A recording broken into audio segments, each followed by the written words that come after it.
Hi ಸ್ನೇಹಿತರೆ, smart study circle YouTube ಚಾನಲ್ಗೆ ನಿಮಗೆಲ್ಲರಿಗೂ ಸ್ವಾಗತ. ಸ್ನೇಹಿತರೆ, ಇಂದಿನ ವಿಡಿಯೋದಲ್ಲಿ ನಾವು ಏಪ್ರಿಲ್ 28, 29 ಹಾಗೂ 30ರ ಒಂದು ಪ್ರಚಲಿತ ಘಟನೆಗಳ ಪ್ರಶ್ನೋತ್ತರಗಳನ್ನು ಈ ಒಂದು ವಿಡಿಯೋದಲ್ಲಿ ನೋಡ್ತಾ ಹೋಗೋಣ. ಈ ಒಂದು ವಿಡಿಯೋನ ಆರಂಭ ಮಾಡೋಕ್ಕಿಂತ ಮುಂಚೆ ನಮ್ಮ ಚಾನಲ್ಗೆ ಯಾರಾದರೂ ಹೊಸದಾಗಿ ಭೇಟಿ ನೀಡ್ತಿದ್ರೆ ನಮ್ಮ ಚಾನಲ್ಗೆ ಸಬ್ಸ್ಕ್ರೈಬ್ ಆಗಿ, ಅದರ ಪಕ್ಕದಲ್ಲಿ ಬೆಲ್ ಐಕಾನ್ ಕೂಡ ಬರುತ್ತೆ, ಅದನ್ನು ಕೂಡ ಕ್ಲಿಕ್ ಮಾಡಿ. ಇದರಿಂದಾಗಿ ಮುಂಬರುವಂತಹ ಎಲ್ಲ ವಿಡಿಯೋಗಳ ನೋಟಿಫಿಕೇಶನ್ ಅನ್ನ ನಿಮ್ಮ ಫೋನಲ್ಲಿ ಪಡೆಯಬಹುದಾಗಿದೆ. ಹಾಗೂ ಈ ಒಂದು ವಿಡಿಯೋಗೆ ತಪ್ಪದೇ ಲೈಕ್ ಮಾಡಿ. ಕೆಳಗಡೆ ನಿಮಗೆ ಲೈಕ್ ಅಂತ ಬಟನ್ ಕಾಣ್ತಾ ಇದೆ. ಹಾಗೂ ಈ ಒಂದು ವಿಡಿಯೋನ ಹೆಚ್ಚಿನ ಸಂಖ್ಯೆಯಲ್ಲಿ ನಿಮ್ಮ ಸ್ನೇಹಿತರಿಗೆ, ನಿಮ್ಮ ಗ್ರೂಪ್ಗಳಿಗೆ ಶೇರ್ ಮಾಡಿ. ಆಮೇಲೆ ಈಗಾಗಲೇ ನಾವು ಅನೌನ್ಸ್ ಮಾಡಿರುವಂತೆ ಪ್ರತಿದಿನ ಒಂದು ಪ್ರಶ್ನೆಯನ್ನ ಕೇಳಲಾಗುತ್ತೆ.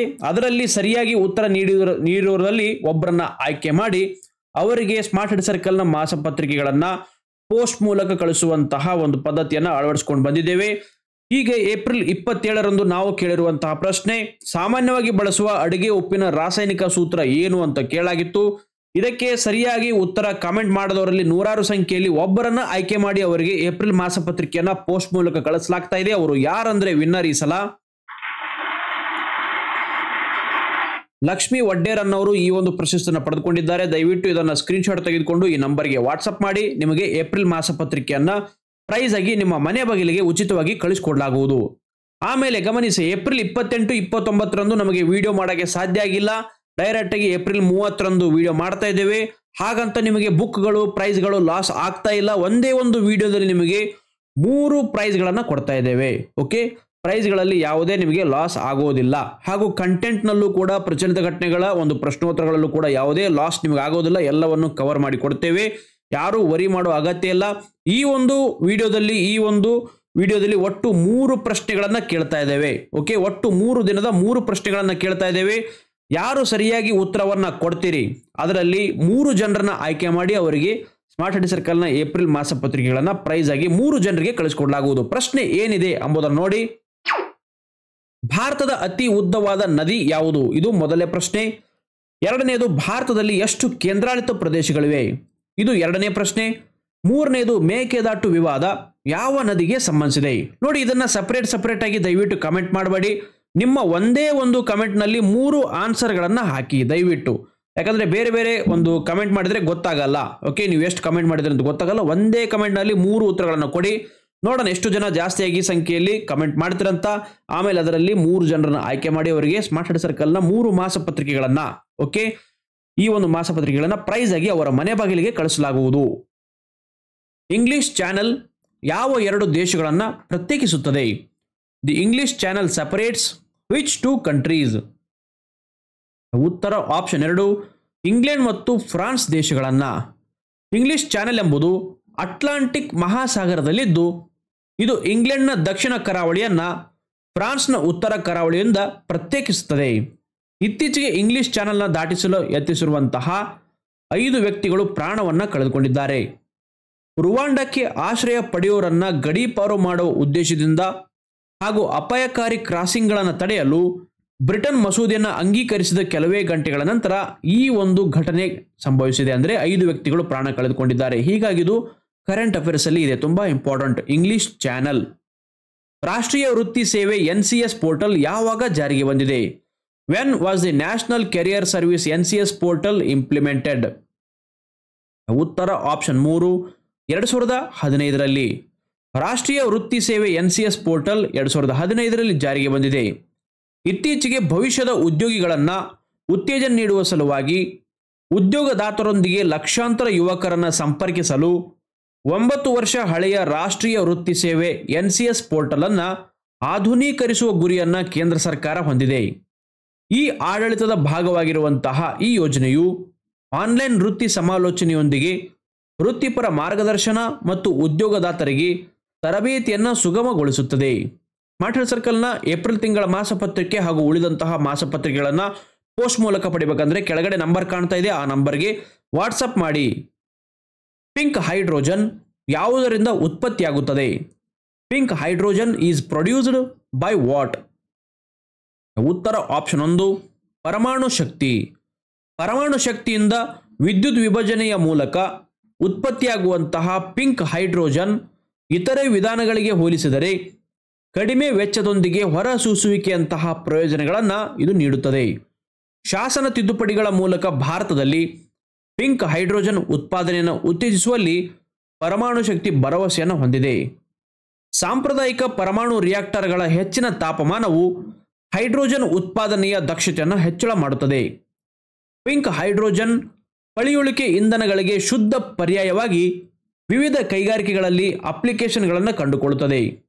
ಇಂಗಾಲ ಮುಕ್ತ ಹೈಡ್ರೋಜನ್ ಉತ್ಪಾದನೆಗೆ ನಿರ್ಣಾಯಕವಾದ ವಿದ್ಯುತ್ ವಿಭಜನೆಯ ವಿದ್ಯುತ್ ಶಕ್ತಿಯನ್ನು ಬಳಸಿಕೊಂಡು ನೀರನ್ನು ವಿಭಜನೆ ಮಾಡುತ್ತದೆ.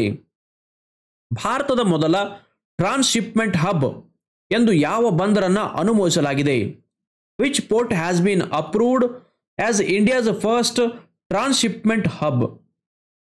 ಉತ್ತರ ಆಪ್ಷನ್ 1 ವಿಜಿಂಜಂ ಬಂದರು. ಕೇರಳದ ಅದಾನಿ ಗ್ರೂಪ್ನ ವಿಜಿಂಜಂ ಬಂದರನ್ನು ಭಾರತದ ಮೊದಲ ಟ್ರಾನ್ಸ್‌ಶಿಪ್‌ಮೆಂಟ್ ಬಂದರಾಗಿ ಕಾರ್ಯನಿರ್ವಹಿಸಲು ಸರ್ಕಾರ ಅನುಮೋದನೆಯನ್ನು ನೀಡಿದೆ. ಇದು ಸರಕುಗಳನ್ನು ದೊಡ್ಡ ಹಡಗುಗಳಿಂದ ಸಣ್ಣ ಹಡಗುಗಳಿಗೆ ವರ್ಗಾಯಿಸಲು ಅನುವು ಮಾಡಿಕೊಡುತ್ತದೆ.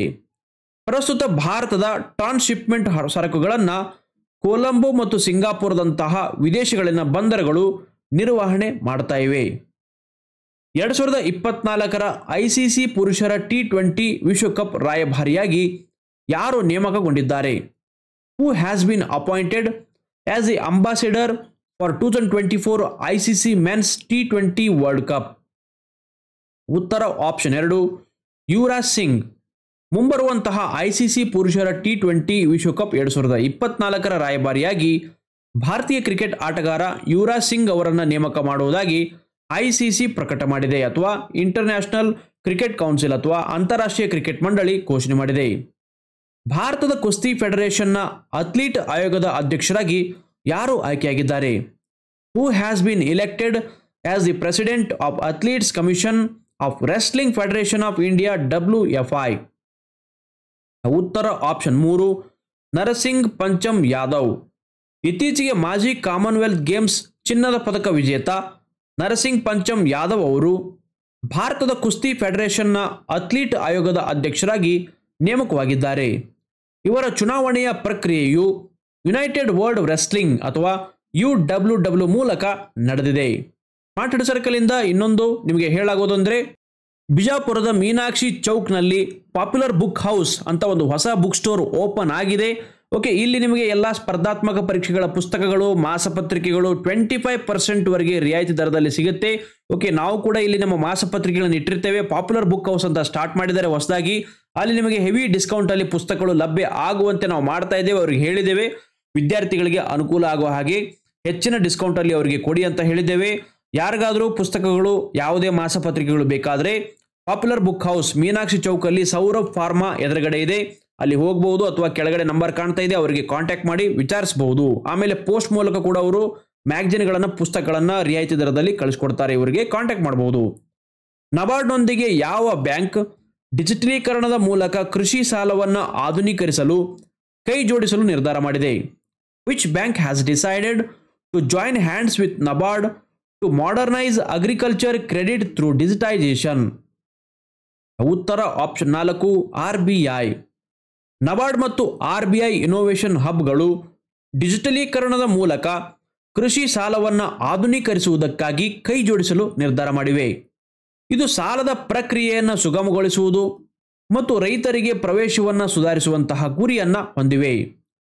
ನಬಾರ್ಡ್ ತನ್ನ KCC loan origination system portal ಅನ್ನು RBI ಇನೋವೇಷನ್ ಹಬ್ನ public tech platform for frictionless credit ಅಥವಾ PTPFC ನೊಂದಿಗೆ ಸಂಯೋಜನೆ ಮಾಡಲಿದೆ. ವೇಗವಾಗಿ ಸಾಲದ ಅನುಮೋದನೆಗಳನ್ನು ಇದು ನೀಡುತ್ತದೆ. Army tactical missile system ATACMS ಇದು ಯಾವ ದೇಶಕ್ಕೆ ಸಂಬಂಧಿಸಿದೆ? Army tactical missile system is related to which country? ಉತ್ತರ ಆಪ್ಷನ್ 1 ಅಮೆರಿಕ. ಇತ್ತೀಚೆಗೆ ಉಕ್ರೇನ್ಗೆ ಸಹಾಯ ಮಾಡಲು ಅಮೆರಿಕ ದೇಶವು ತನ್ನ army tactical missile system ATACMS ಅನ್ನು ಒದಗಿಸ್ತಾ ಇದೆ. ನಾಗರಿಕ ಮೂಲ ಸೌಕರ್ಯಗಳ ಮೇಲಿನ ರಷ್ಯಾದ ಆಕ್ರಮಣಗಳು ಮತ್ತು ಉತ್ತರ ಕೊರಿಯಾ ರಷ್ಯಾಕ್ಕೆ ಬ್ಯಾಲಿಸ್ಟಿಕ್ ಕ್ಷಿಪಣಿಗಳನ್ನು ಪೂರೈಸುವ ಅನುಮಾನಗಳಿಂದ ಉಕ್ರೇನ್ನ ಗಡಿಯೊಳಗೆ ಬಳಸಲು ಇವುಗಳನ್ನು ಒದಗಿಸ್ತಾ ಇದೆ. ATACMS ಒಂದು ಮೇಲ್ಮೈಯಿಂದ ಮೇಲ್ಮೈಗೆ ಫಿರಂಗಿ ಶಸ್ತ್ರಾಸ್ತ್ರವಾಗಿದ್ದು 300 ಕಿಲೋಮೀಟರ್ ರೇಂಜ್ ಅನ್ನು ಇದು ಹೊಂದಿರುತ್ತದೆ. ಇತ್ತೀಚೆಗೆ ಸೆಂಜೌ 18 ಬಾಹ್ಯಾಕಾಶ ನೌಕೆಯನ್ನ ಯಾವ ದೇಶ ಉಡಾವಣೆ ಮಾಡಿದೆ? Which country launched Shenzhou 18 spacecraft recently? ಉತ್ತರ ಆಪ್ಷನ್ 2 ಚೀನಾ ದೇಶ. ಚೀನಾ ದೇಶವು ತನ್ನ ಟಿಯಾಂಗಾಂಗ್ ಬಾಹ್ಯಾಕಾಶ ನಿಲ್ದಾಣಕ್ಕೆ ಜಿಯುಕ್ವಾನ್ ಉಪಗ್ರಹ ಉಡಾವಣಾ ಕೇಂದ್ರದಿಂದ ಲಾಂಗ್ ಮಾರ್ಚ್ 2F ರಾಕೆಟ್ನಿಂದ 3 ಸದಸ್ಯರ ಸಿಬ್ಬಂದಿಯನ್ನು ಒಳಗೊಂಡಿರುವಂತಹ ಸೆಂಜೌ 18 ಬಾಹ್ಯಾಕಾಶ ನೌಕೆಯನ್ನು ಉಡಾವಣೆ ಮಾಡಿದೆ. ಈ ಸಿಬ್ಬಂದಿಯು ಸುಮಾರು 6 ತಿಂಗಳುಗಳ ಕಾಲ ಈ ಒಂದು ಬಾಹ್ಯಾಕಾಶ ನಿಲ್ದಾಣದಲ್ಲಿ ವೈಜ್ಞಾನಿಕ ಪರೀಕ್ಷೆಗಳನ್ನು ನಡೆಸುತ್ತಾರೆ. 2003ರಲ್ಲಿ ತನ್ನ ಮೊದಲ ಸ್ವತಂತ್ರ ಸಿಬ್ಬಂದಿ ಬಾಹ್ಯಾಕಾಶ ಕಾರ್ಯಾಚರಣೆಯನ್ನು ಅನುಸರಿಸಿದ ಇದು 2030ರ ವೇಳೆಗೆ ಚಂದ್ರನ ಮೇಲೆ ಗಗನಯಾತ್ರಿಗಳನ್ನು ಕಳಿಸುವಂತಹ ಗುರಿಯನ್ನು ಚೀನಾ ದೇಶ ಹೊಂದಿದೆ. ಇತ್ತೀಚೆಗೆ ನಾಸಾ ಸಂಸ್ಥೆಯು ತನ್ನ ಸುಧಾರಿತ ಸಂಯೋಜಿತ ಸೌರ ಸೈಲ್ ಸಿಸ್ಟಮ್ ಬಾಹ್ಯಾಕಾಶ ನೌಕೆಯನ್ನು ಯಾವ ದೇಶದಿಂದ ಯಶಸ್ವಿಯಾಗಿ ಉಡಾವಣೆ ಮಾಡಿದೆ? NASA has successfully launched its advanced integrated solar sail system spacecraft from which country recently? ಉತ್ತರ ಆಪ್ಷನ್ 3 ನ್ಯೂಜಿಲೆಂಡ್ ದೇಶದಿಂದ. ಇತ್ತೀಚೆಗೆ ನಾಸಾ ಸಂಸ್ಥೆಯು ನ್ಯೂಜಿಲೆಂಡ್ನಿಂದ ಬಾಹ್ಯಾಕಾಶ ಕಾರ್ಯಾಚರಣೆಯನ್ನು ಪ್ರಾರಂಭಿಸಿದ್ದು ಎಲೆಕ್ಟ್ರಾನ್ ರಾಕೆಟ್ನಲ್ಲಿ ಸುಧಾರಿತ ಸಂಯೋಜಿತ ಸೌರ ಸೈಲ್ ಸಿಸ್ಟಮ್ ಬಾಹ್ಯಾಕಾಶ ನೌಕೆಯನ್ನು ಉಡಾವಣೆ ಮಾಡಿದೆ. ಈ ಬಾಹ್ಯಾಕಾಶ ನೌಕೆಯು ಸೌರಶಕ್ತಿಯನ್ನು ಪ್ರಪಲ್ಷನ್ಗಾಗಿ ಬಳಸಿಕೊಂಡು 80 ಚದರ ಮೀಟರ್ ನೌಕಾಯಾನದೊಂದಿಗೆ ಭೂಮಿಯಿಂದ 1000 ಕಿಲೋಮೀಟರ್ಗಳಷ್ಟು ಸುತ್ತುತ್ತದೆ. ಸ್ಮಾರ್ಟ್ ಸರ್ಕಲ್ನ ಮಾಸಪತ್ರಿಕೆಗಳನ್ನು ಅಂಚೆ ಮೂಲಕ ಪಡಿಬೇಕಂದ್ರೆ ಕೆಳಗಡೆ ನಂಬರ್ ಕಾಣ್ತಾ ಇದೆ ನಿಮಗೆ 9380463196 ಈ ನಂಬರ್ಗೆ ವಾಟ್ಸಪ್ ಮಾಡಿ. ಆಮೇಲೆ 2023ರ ಆಗಸ್ಟ್ನಿಂದ 2024ರ ಏಪ್ರಿಲ್ವರೆಗೆ ಮಾಸಪತ್ರಿಕೆಗಳು ಲಭ್ಯ ಇರುತ್ತೆ. ಈ ನಂಬರ್ಗೆ ವಾಟ್ಸಪ್ ಮಾಡೋ ಮೂಲಕ ನೇರವಾಗಿ ಮಾಸಪತ್ರಿಕೆಗಳನ್ನು ನಿಮ್ಮ ಮನೆ ಬಾಗಿಲಿಗೆ ಪಡ್ಕೊಳ್ಳಿ. ಆಮೇಲೆ ಈಗಾಗಲೇ ನಿಮಗೆ ತಿಳಿಸಿರುವಂತೆ ಮೀನಾಕ್ಷಿ ಚೌಕ್ ಬಿಜಾಪುರದಲ್ಲಿ ಪಾಪ್ಯುಲರ್ ಬುಕ್ ಹೌಸ್ ಅಂತ ಓಪನ್ ಮಾಡಿದ್ದಾರೆ. ಇಲ್ಲಿ ನಿಮಗೆ ಎಲ್ಲ ಸ್ಪರ್ಧಾತ್ಮಕ ಪರೀಕ್ಷೆಗಳ ಒಂದು ಪುಸ್ತಕಗಳು, ಮಾಸಪತ್ರಿಕೆಗಳು, ಸಣ್ಣ ಪುಟ್ಟ ಸ್ಟೇಷನರಿ ವಸ್ತುಗಳಾಗಿರ್ಬೋದು ಎಲ್ಲ ರಿಯಾಯಿತಿ ದರದಲ್ಲಿ ನಿಮಗೆ ಹೋಲ್ಸೇಲಲ್ಲಿ ಸಿಗುತ್ತೆ. ಯಾರ್ಯಾರು ವಿದ್ಯಾರ್ಥಿಗಳಿರ್ತೀರಿ, ಬಡ ವಿದ್ಯಾರ್ಥಿಗಳಿರ್ತೀರಿ, ಅಲ್ಲಿ ಹೋಗಿ ಕಡಿಮೆ ರೇಟಲ್ಲಿ ಪುಸ್ತಕಗಳನ್ನು, ಮಾಸಪತ್ರಿಕೆಗಳನ್ನು ಪಡೆದುಕೊಂಡು ಓದಬಹುದಾಗಿದೆ. ಕೆಳಗಡೆ ಕಾಣ್ತಾ ಇದೆ ನಂಬರ್, ನಿಮಗೆ ಆ ನಂಬರ್ಗೆ ಕಾಂಟ್ಯಾಕ್ಟ್ ಮಾಡಿ. ಅವ್ರು ಯಾವಾಗಿರ್ತಾರೆ ಯಾವಾಗಿರಲ್ಲ ಕೇಳಿಕೊಂಡು ಹೋಗಿ ಅವೈಲೇಬಲ್ ಇದ್ದಾಗ. ಆಮೇಲೆ ನಿಮಗೆ ಯಾವುದಾದ್ರೂ ಬುಕ್ ಬೇಕಾದರೂ ಕೂಡ ಅವರಿಗೆ ಆರ್ಡರ್ ಮಾಡಿ. ಯಾವುದಾದ್ರೂ ಅವ್ರ ಹತ್ರ ಇಲ್ಲ ಅಂದ್ರೂ ಕೂಡ ತರಿಸ್ಕೊಡಲು ಹೇಳಿ ತರಿಸ್ಕೊಡ್ತಾರೆ. ನಿಮಗೆಲ್ಲ ಕಡಿಮೆ ರೇಟಲ್ಲೇ ಸಿಗುವಂಥ ವ್ಯವಸ್ಥೆ ಅವರು ಮಾಡ್ತಾ ಇದ್ದಾರೆ. ಓಕೆ, ಬಿಜಾಪುರದ ಮೀನಾಕ್ಷಿ ಚೌಕಲ್ಲಿ ಪಾಪ್ಯುಲರ್ ಬುಕ್ ಹೌಸ್ ಅಂತ ಇದೆ, ಅಲ್ಲಿ ಹೋಗಿ ಭೇಟಿ ನೀಡಿ. ಆಮೇಲೆ ರಾಜ್ಯಾದ್ಯಂತ ನಿಮ್ಮ ಹತ್ತಿರದ ಬುಕ್ ಸ್ಟೋರ್ಗಳಲ್ಲೂ ಕೂಡ ನಮ್ಮ ಮಾಸಪತ್ರಿಕೆಗಳು ಲಭ್ಯ ಇರುತ್ತೆ. ಹೊಸಪೇಟೆಯಲ್ಲಿ ಶಾರದಾ ಬುಕ್ ಸ್ಟಾಲ್, ಕಲಬುರಗಿಯಲ್ಲಿ ಸಿದ್ಧಲಿಂಗೇಶ್ವರ ಬುಕ್ ಸ್ಟಾಲ್, ಆಮೇಲೆ ಕೋಲಾರದಲ್ಲಿ ರಮ್ಯಾ ಬುಕ್ ಸ್ಟೋರ್, ಆಮೇಲೆ ಬೆಂಗಳೂರಿನಲ್ಲಿ ಎಲ್ಲ ಕಡೆ ಸಿಗುತ್ತೆ. ಈ ಒಂದು ಲಿಸ್ಟ್ ಅನ್ನು ನೋಡ್ಕೋಬಹುದಾಗಿದೆ. ಇತ್ಯಾದಿ ಕಡೆಗಳಲ್ಲಿ ನಮ್ಮ ಮಾಸಪತ್ರಿಕೆಗಳು ಲಭ್ಯ ಇರುತ್ತೆ. ನಿಮ್ಮ ಹತ್ತಿರದ ಬುಕ್ ಸ್ಟೋರ್ಗಳಿಗೆ ತೆರಳಿ ಮಾಸಪತ್ರಿಕೆಗಳನ್ನು ಖರೀದಿ ಮಾಡಿ. ಧನ್ಯವಾದ.